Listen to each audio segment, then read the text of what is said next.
and Growth Plan, which I launched on 5th of April 2017. The Medium-Term Development Plan charted the trajectory for our economy to exit from recession and return to the path of sustainable, diversified, and inclusive growth for Nigerians. Pursuant to these reforms, the economy has recovered and we have had 9 successive quarters of growth since our exit from recession. The exchange rate in the last 3 years has remained stable, with robust reserves of $42.5 billion United States dollars, up from $23 billion United States dollars in October 2016. Learning from the mistakes of the past, this administration is committed to responsibly managing our oil wealth endowments. We will continue to prudently save our oil income and invest more in the non-oil job-creating sectors. In this regard, we are significantly increasing investment in critical infrastructure. Last year, capital releases only commenced with the approval of the budget in June 2018. However, as at 20th June this year, up to 1.74 trillion naira has been released for capital projects in the 2018 fiscal year.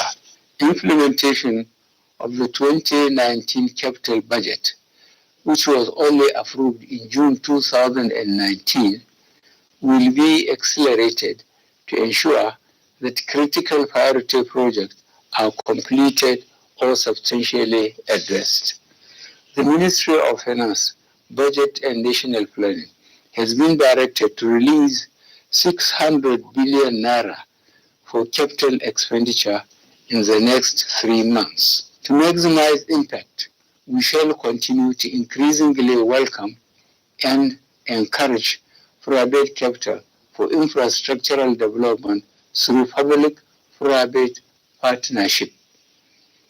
Through the Road Infrastructure Tax Credit Scheme, which I initiated in January this year, we are giving incentives to private sector inflow of over 205 billion naira in 19 Nigerian roads and bridges of 794.4 kilometers in 11 states of the Federation. As we push to diversify the economy, we still remain focused on optimizing the revenues generated from the oil and the gas sector. We will, working with the legislature, soon pass the Petroleum Industry Bill and amendments to the Deep Offshore Act and Inland Basin Production Sharing Contracts Act into law to ensure government obtains a fair share of oil revenues whilst encouraging private sector investment. We will also continue our fight against illegal bunkering of crude oil and the smuggling of refined petroleum products across our borders, including the diligent prosecution and conviction of offenders found guilty of these acts. Whilst Nigeria remains committed to free and fair continental and international trade, we will not hesitate to take all necessary steps to tackle illegal smuggling, transshipment, and other predatory trade practices that destroy jobs in our country. We are resolute in reforming the power sector. In August this year, we launched the Presidential Power Initiative to modernize the national grid in 3 phases, starting from 5 gigawatts to 7 gigawatts, then to 11 gigawatts by 2023, and finally 25 gigawatts afterwards. This program, in partnership with the German government and Siemens, will provide end-to-end electrification solutions that will resolve our transmission and the distribution challenges. The program will also look to localize the development and assembly of smart meters, as well as operations and maintenance capabilities of transmission and distribution infrastructure. I am pleased with the improved interagency collaboration between the Ministry of Power and the regulators in the banking and power sectors to ensure that electricity sales, billings, and collections are automated and become cashless. These initiatives are important to ensure that the technical and collection losses in the sector are substantially reduced. I remain confident that Nigerians will have affordable and uninterrupted electricity supply in the not too distant future. Our efforts to improve the power sector will complement other infrastructure investments projects under the Presidential Infrastructure Development Fund, which is investing in the Mambila Power Plant project, as well as key economic road infrastructure such as the Lagos-Ibadan Expressway, Second Niger Bridge, and Abuja-Kano Expressway. The first set of these projects remain on track to be completed by 2022. Our journey to food security and self-sufficiency is well underway. We have made remarkable progress in almost all segments of the agriculture value chain, from fertilizers to rice to animal feed production. We shall sustain these policies to ensure additional investments are channeled, thereby creating more jobs in the sector. We must not go back to the days of importing food and thereby exporting jobs. Our commitment to achieving macroeconomic stability and economic diversification has been underscored by the merger of the Ministry of Finance with the Ministry of Budget and the National Plan. This combined ministry has the important mandate to enhance the management of domestic and global fiscal risks, coordinate policies with the trade and monetary authorities, raise and deploy revenues to fund budgeted expenditure, and integrate annual budgets and medium-term fiscal strategies. With this, our revenue-generating and reporting agencies will come under much greater scrutiny. Going forward, the new performance management framework will reward exceptional revenue performance, while severe consequences will attend failures to achieve agreed revenue targets. I recently constituted an Economic Advisory Council to advise me on inclusive and sustainable macroeconomic, fiscal, and monetary policies. This independent body will work with relevant cabinet members and the heads of key monetary, fiscal, and trade agencies to ensure we remain on track as we strive for collective prosperity.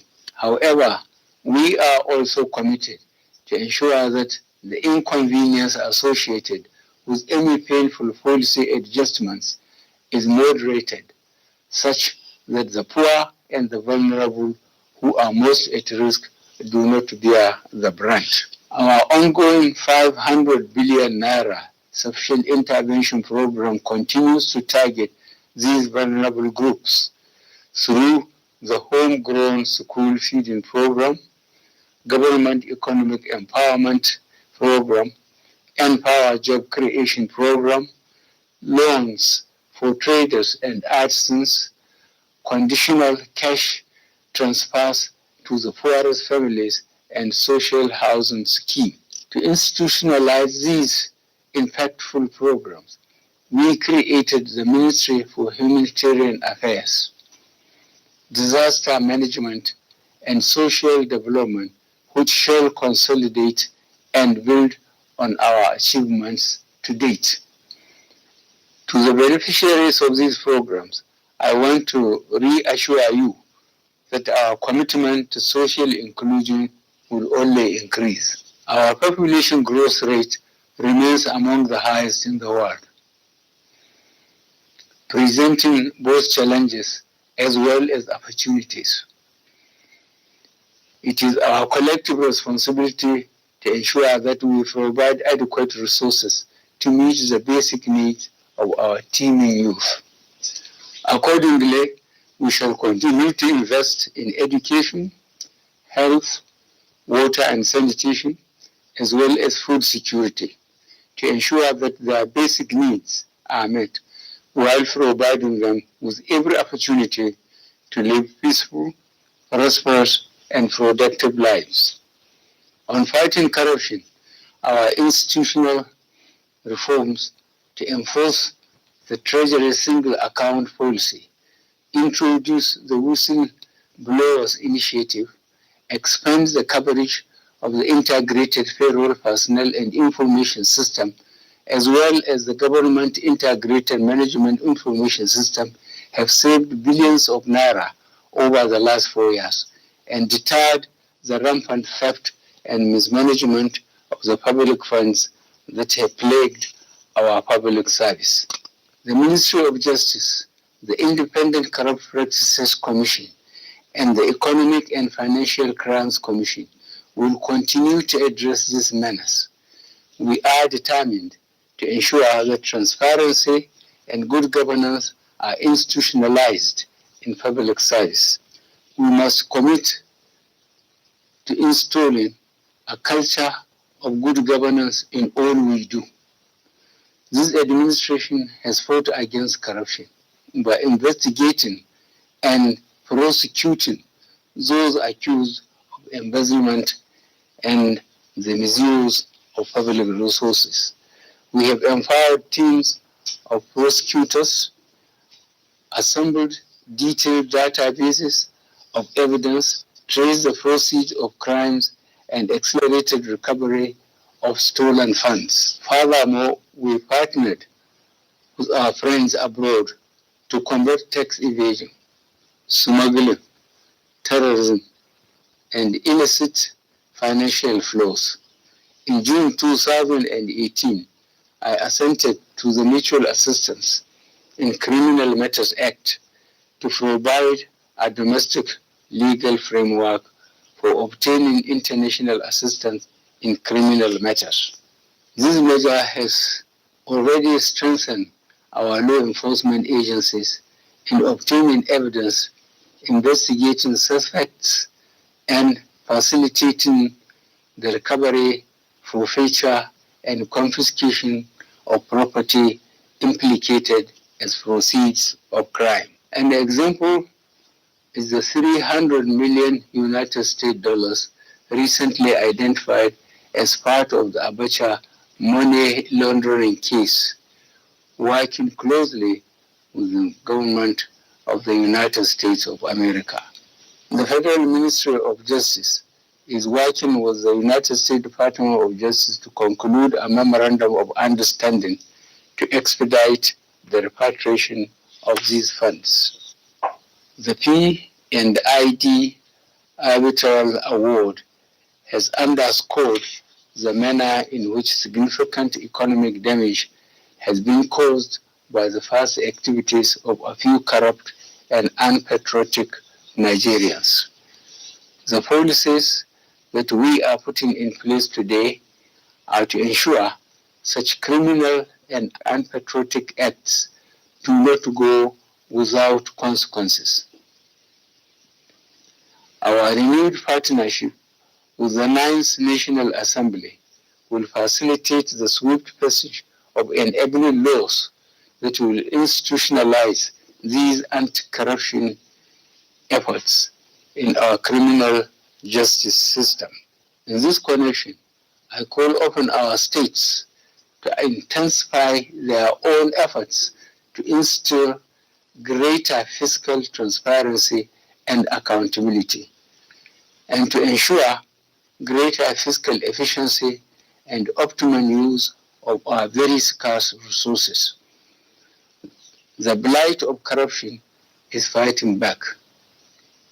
Nevertheless, this is a battle that we shall see through, and this is a war which we shall win by the grace of God.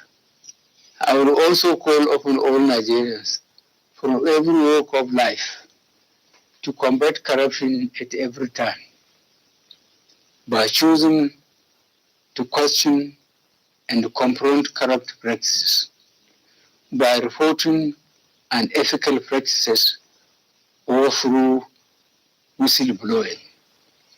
Together, we can overcome corruption and will no longer be a country defined by corruption. Fellow Nigerians, let me reiterate my call for unity across our dear nation. Nigeria will emerge from our present challenges stronger and more resilient than ever, but only if all of us join hands to entrench good governance, foster inclusive economic development, and defend and protect our nation from all those who would wish us ill. I thank you all. I thank you most sincerely and wish you a happy Independence anniversary. May God bless you all, and may He continue to bless the Federal Republic of Nigeria.